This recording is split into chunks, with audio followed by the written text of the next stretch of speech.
Welcome to It Depends, a sales tax podcast by TaxConnex. I'm your host, Brian Greer. Sales and use tax can be confusing and very overwhelming, but it doesn't have to be. Whether you work in industry or at a CPA firm, or just someone who wants to stay informed about the latest sales tax laws, we've got you covered. Periodically, we'll explore different aspects of sales tax. So whether you're a tax pro or a novice, tune in and join us as we attempt to simplify the complexity of the sales tax world. This is It Depends, because with sales tax, there's rarely just one answer, and often that's our answer to many questions. It just depends.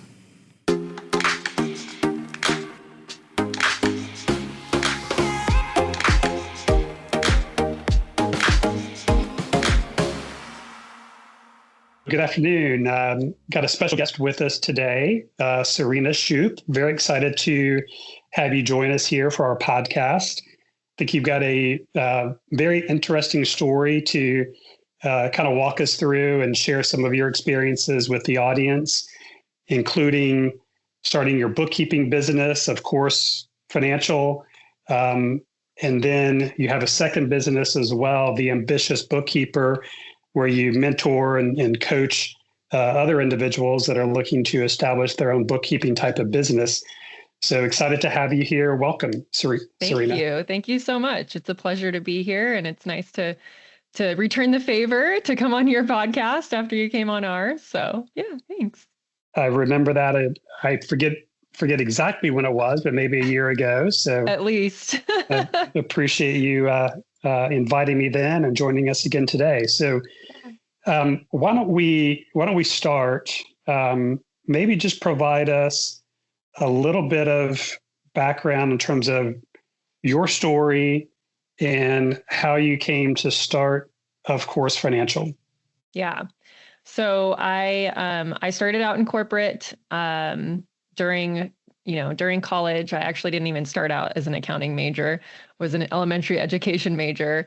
Life circumstances led me into a job where I was handling some accounting and bookkeeping stuff, and I really liked it. So I changed my major, graduated with an accounting degree, and then, went off into the corporate world. I did spend a little bit of time in a CPA firm initially, just a couple years, and started pursuing my CPA, but then I switched over to the corporate track. And so I worked in industry for, I think at the end was close to 12 years of working in industry when I left for maternity leave to have my second daughter. And when she was about a year old, I was like, okay, I don't want to, I spent so much time and energy and effort to get my CPA license. I still want to use it. So I started freelancing and doing some, side bookkeeping jobs for people, for small businesses.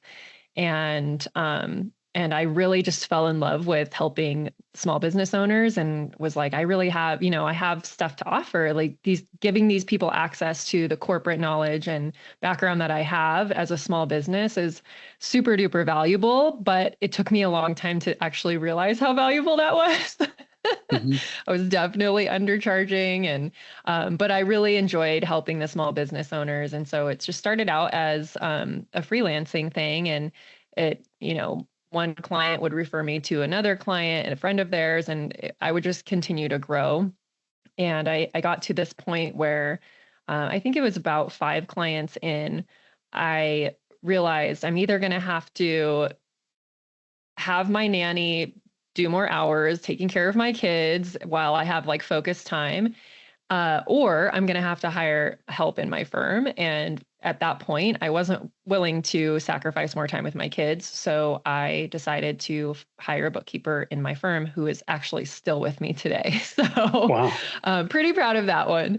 And we've grown since then as well. But yeah, so I definitely took a different approach than a lot of people take. I wasn't at 6 figures when I had made my first hire. I wasn't at 100 clients or anything. I was at 5 clients. I was, still not really making that much money, but for me, there was a time trade-off. And so I figured like I can also mentor this bookkeeper into the role, and they can grow with me. And it's just been a really fulfilling journey. So that's kind of how the firm started. Yeah. And I've gone through multiple iterations of names and niches and all sorts of things.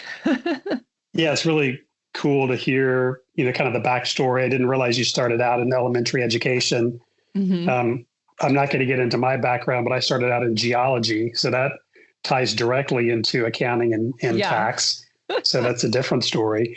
But when you were at that 5 client scenario where you decided, okay, I need to bring someone into the business to help support this and to continue on this journey, at that point, were you pretty confident, like, hey, I've got something here that people need, that people want? I've got something where I can help people. Is that the spot where you said, hey, this is going to be something? Or were you still trying to figure it out? Yeah, that was pretty much it. I knew it was going to be something, but I also knew that I wanted to continue building intentionally and slowly and methodically. So that's about the time when I started reevaluating the types of clients I was working with, because now I had someone helping me, and we had processes that we had to develop. And I realized very quickly that working in 3 different accounting system softwares and having all sorts of different types of businesses was actually really detrimental into our productivity and efficiency. And it threw a lot of wrenches in there when I was trying to teach this bookkeeper and mentor her to do things. It really, it was difficult. So together we kind of looked at, as we were growing, because we didn't stop there, obviously. I had 5 clients when I hired her. And then when we were about at 10 to 12 clients, we took a step back and we were like, okay, which clients do we really love working with? What system are they in? And how can we just, figure out what they have in common and get more clients like that? And they were all clients who had started out with us almost as newer businesses. So we got to put them on the software we preferred, which was Xero. Mm-hmm. And they were all very similar mentality, and they were all in the online space. And so our niche was then chosen for us at that point. Okay. We really like working for with these people. They're on the software that we're the most efficient in. We like it the most. And it just kind of all fell into place. I'm not going to say it does that for everybody, but we were lucky enough to make that, look at things where they were at the point where we were at. If we had gotten any bigger and had a lot more stuff happening, it probably wouldn't have fallen into place so easily. Sure. Yeah. And it always looks easy looking back on it Right. 10, 15 years ago, right? Or 10 or 15 Right. years in the future. So how important do you think it is, certainly for yourself, but for other bookkeepers, to have that industry specialization and kind of vertical focus?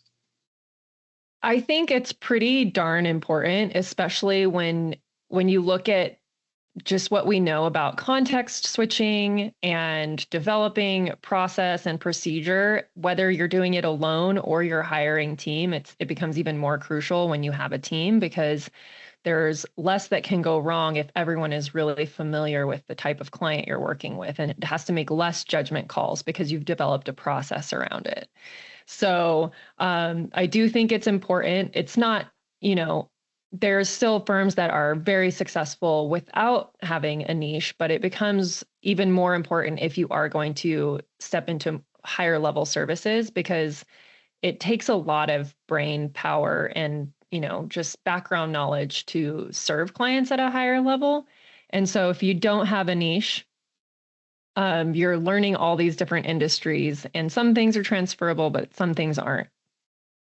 Yeah, that makes sense. And especially to provide that, I guess, that advisory, more guidance capability as opposed to the actual Hmm.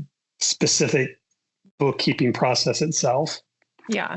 But even the bookkeeping processes, like when you look at 2 different industries, one that has job costing and accounts payable versus an industry like the one that I work in. We don't deal with any accounts payable. Everyone pays everything immediately on a credit card, at point of sale. So there's different complexities that you introduce with different even industries on the bookkeeping level. And Yeah. sales tax, Okay. right? Can't forget that. Don't forget sales tax. So, somewhere along this journey, as you're growing your own business and expanding, you kind of had this idea that, I'd really like to help other people do this. Mm-hmm. So how did you come to that conclusion that, I want to start another business and this is what I want to focus on over here? How did that come about? Yeah. So initially, I was in the first few years of my business, and this was the point where I was like, I had figured out some things that through hard knocks and just my own curiosities of doing things a little bit differently, and built out some systems that I could see other bookkeepers struggling with because I was in all the Facebook groups. Mm-hmm. And a lot of the same questions would come up around pricing, around onboarding, especially like, what do we ask clients for? What am I supposed, how do I make sure I'm covering, all my bases, like engagement letters, that type of stuff. And I had already developed that kind of a process in my business. And so I was like, well, here's what I did. And I started sharing in those groups. And then I just continued to see the same question being asked over and over. And I was like, I'm really tired of typing this out every time. Mm-hmm. But I also want to help these people. And so I started a blog. And I just kind of documented certain things like the onboarding process and the way that I had, figured out pricing and how I was getting clients. And I just posted them on my blog. And anytime I saw that person or anyone asking questions related to that, I would say, hey, I actually wrote a blog on this because I see this question a lot. And at this point, I really wasn't like trying to monetize anything. I was really just trying to help people. So because rising tides lift all boats type of situation, like if I can help the bookkeeping profession become better at their jobs, then it only benefits all the clients that I can't help, because I can't help everyone. And I've always kind of had that mentality. So yeah, that's what I did. It was just another page on my firm website that was like for bookkeepers. And then I had all these blog posts. Mm-hmm. As I would come across similar questions happening, I'd be like, okay, it's time to write a blog about this. And then I can just direct people to it. And then, naturally people would ask me more and more questions and ask for more support and mentoring. And so I was like, okay, what can I do that is like really easy, low cost? A lot of what I was seeing at that point was, I want to start a bookkeeping business. I don't know where to start. What do I need to put in place? And so I created this guide, basically like a PDF mm-hmm. guide, A to Z, which then I ended up developing into a group program. And today it's the Bookkeeping Business Accelerator. So it's, it's had multiple iterations of it, but it is an online course with a group coaching aspect as well. And I think we've had maybe about 400 people go through it at this point. Oh, wow. If I'm remembering correctly, I'll have to verify mm-hmm. that. But and then I've created lots of mini courses along the way where I see a need, I try to fill it. Like when people are having questions about sales tax, for instance, I like to make sure people understand what they're getting into before they just agree to doing it. So I have, resources around that of like what pitfalls to be aware of, make sure you have understanding around these things. I'm not necessarily teaching the whole thing, but like just illuminating all the areas that could go wrong. So you want to make sure you mm-hmm. understand them. Well, I love how the mentoring and the coaching business really came from the I want to help people perspective. And you weren't thinking at the time, how do I make money doing this? But it was just from like, how can I be helpful? Yeah. And I wish more people, it's really unfortunate. A lot of people maybe start out that way, and sometimes, money clouds judgment, but I try to always come back to that compass of like, I'm actually here to just help people. So whether I make money off of it or not, It's great to be compensated for my time. I'm not going to lie. Sure. But yeah, it's really about making sure that if people are going to be out there doing bookkeeping, I want to make sure they know how to do it right. Makes sense.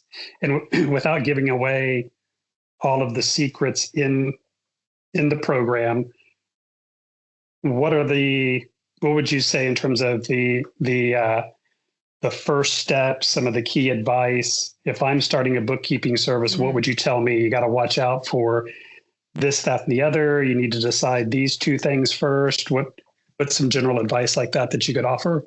Yeah. One of the biggest things that my program is designed around is helping people figure out the right path for them, because one size doesn't fit all. I was a stay-at-home mom with little kids at home. So the way I built a business is going to be very different from someone who has someone else taking care of the kids or no kids at all or whatever. So a lot of the program is like, okay, figure out what your goals are, start with the end in mind and work backwards with, your financial, your time, all those goals, and then figure out from there what kind of pricing you need to have. And then from there, what kind of clients you need to have in order for that pricing to work. So it's very like, it's it's not just like here's a business in a box type of thing. It does require thought still, but I try to ask those questions so that people can build something intentionally instead of just building a job for themselves. So that's one aspect of the program. The other is actual like tangible things like make sure you have an engagement letter. These are all the things that an engagement letter should cover. Have your attorney review it, but here's a starting point, and like here's a good starting point for a monthly workflow for a bookkeeping client, and here's a starting point for this. So there's lots of templates and guides in there. Same with pricing. Like I have the way that the pricing is designed in there is it does take into account like what your goals are, how much you want to bring home, and then working backwards with how much time you have to work on clients and things like that. So there's definitely a lot of thought put into all of this, derived from my own experience of like the way I built my business was very intentional. I didn't want it to just grow really fast at the expense of sacrificing time with my kids. So, yeah, and I like what you said initially in terms of, what is kind of the end goal for that individual person, because I'm sure one person might look at it and say, I don't want to work any more than 20 hours a week, and this is the kind of income that I need for that period of time. And someone else might look at it and say, I want to turn this into a full-time business and I want to grow it. And so those pathways, and I'm sure the decisions you make along the way are very different in each of those examples. Yeah. So let's go back in time and say Serena is starting her business from scratch. What would you do different? What would you change about your journey that you've had thus far? If I was starting from scratch, since I have the, I have the benefit of having my program, I would probably and I'm not trying to shamelessly plug the program, but I really would reevaluate a few more things before I just dove in. But a lot of us do start just doing things on the side and we're like, I'm just trying to make a little extra money. And we don't really put any thought behind the pricing that we're doing or anything like that. But if I had started knowing that I wanted to build a team, which doesn't necessarily always start out that way. A lot of people start and they're like, I'm just going to do this on my own. It's fine. And then they realize, it could be a bigger asset if they do have a team or they have, someone that wants to work for them, any various reasons. And so they end up having to build a team. But if you don't set your pricing up accordingly to support a team, you end up kind of shooting yourself in the foot. So I would probably look at things from the lens of the expectation of at least having one or two team members to support me, because I don't want to be, one of the issues with doing things alone is like, what if something happens to you and your clients now are kind of left high and dry? I have a team to support it, so that's never going to happen. Like there might be some things that fall through the cracks, but for the most part, everything, everyone has visibility into most things in the business and Mm-hmm. can pick up and keep on moving. So I would probably build more intentionally around that of like, okay, we're going to start out with pricing that supports a team, even if I don't have one. And I actually did this really early on, but not from the very beginning. It was like a couple years in when I was like, okay, I'm hiring. So now I need to start, like, basically I need to double my prices Right. if I want to take home the same amount of money. So early on, I learned that 50% of what the revenue is what I get to take home. The rest of it goes to running the business, paying the team, all of the things like that. So I got into the habit of not taking the full profit, all of, from nearly the beginning. And I think that's one thing that people should consider, even if they don't know if they're going to hire, try to retain a good portion operationally in the business so that you have that wiggle room in case things do blow up and you do need to hire and need help, then you'll have the money for it. Sure. And that takes a tremendous amount of discipline It to do does. that. That's very difficult to do. I would think that, and maybe you experience this as well, but I would think that a lot of the people you mentor, they're maybe not natural salespeople to go out and get new business. Mm-hmm. So how do you advise people in terms of, very technically capable, can absolutely do the work and deliver the service, but how do I go out and find clients?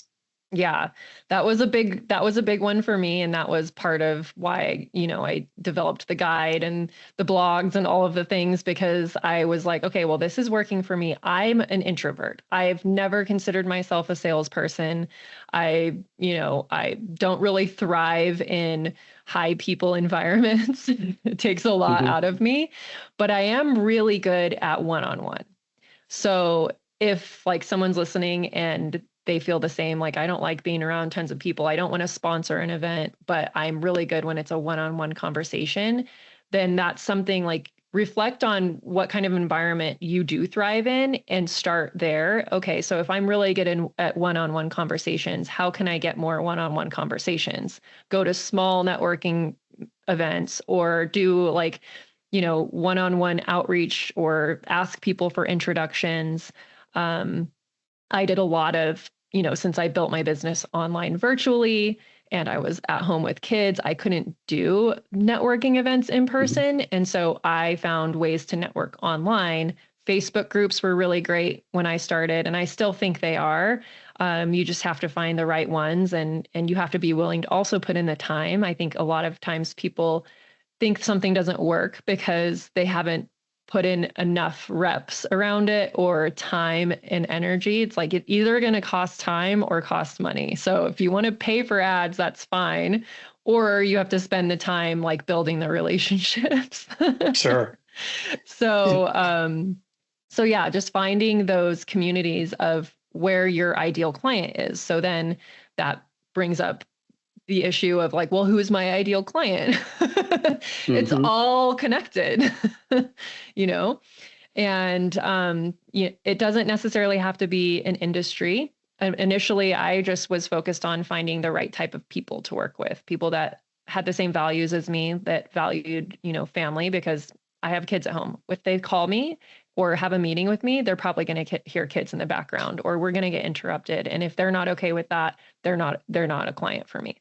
Sure. And so I designed my initial like ideal client around values because I didn't really know what industry I wanted to focus on. So there's different ways to definitely approach it. But once you figure out who your ideal client is, whether it's values based or industry based or revenue based, you find those communities of people because they do exist. Right. And you've mentioned a couple of times uh, Facebook. Did you find it more effective to find those kind of similar groups of people on Facebook rather than LinkedIn? Yeah, Pretty much. It's really easy to search, like Facebook groups. They're still very, very popular, and people still participate in them. And it's really easy to just search keywords and find a group that relates to whatever, season of life you're in, or, um, you know, whatever type of industry. There's so many Facebook groups, and that's pretty much what I did. And a lot of the groups that I was in, I actually found from podcasts I listened to. So that's the other aspect. And that's how I get, visibility and clients these days for less warm leads, that aren't referral based, is through podcasting.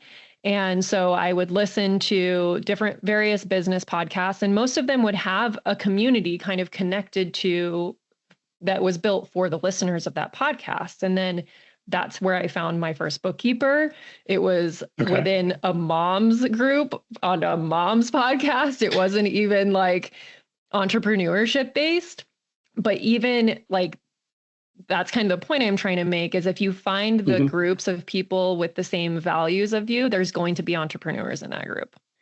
Yeah, and makes sense. Those might be your ideal clients. So there was also entrepreneurs in that group. I got clients from that group because eventually someone would post something about bookkeeping or running a business, even though the main purpose of that group was motherhood. Right. And you didn't go into the group trying to plug the business. It's just You're in the group because you have similar perspectives, backgrounds, struggles. Yeah. And then something organically pops up and you're like, oh, guess what? I can help you with that. Yeah. And these days, the algorithm is so powerful that if Facebook knows that you're a bookkeeper, it's going to show you those posts in the groups, especially if you've searched for the keyword and things like that. So, yeah. Very cool. So, Serena, as we kind of wrap up here, any final comments, thoughts that you want to share with the audience? I guess my biggest thing would be, depending on who's listening, if you're in the early stages and you're kind of like dipping your toe into becoming a bookkeeper or growing a business, I know there's a lot of people that feel like there's a lot of competition. And I just want you to know that not every community feels like that, even if they're all still bookkeepers. So there are people out there willing to lift you up and help you out, and to try to remember that there is like millions of small businesses that need help. Absolutely. And even though it may seem like there's a lot of bookkeepers, especially if you're new in the space and you're in these groups and you're like, oh my gosh, there's so much competition. But there's not really, because we all serve different clients. And so that's one aspect. And I guess that goes for even people that have been in business for a while. Just want to offer that little perspective shift that we're not all competition. Sure. That's helpful. And if people are interested in your podcast, they can access that through the Ambitious Bookkeeper website. Yes. Perfect. And I'm going to give enough of a pause here for Kate to edit that out. So Serena, thank you so much for joining me this afternoon. It's been a pleasure chatting with you and learning a little bit more about your background and your experiences. Thank you very much. Thank you. Yeah, I appreciate it. This has been It Depends, with another episode explaining the complexities surrounding sales and use tax. See you next time.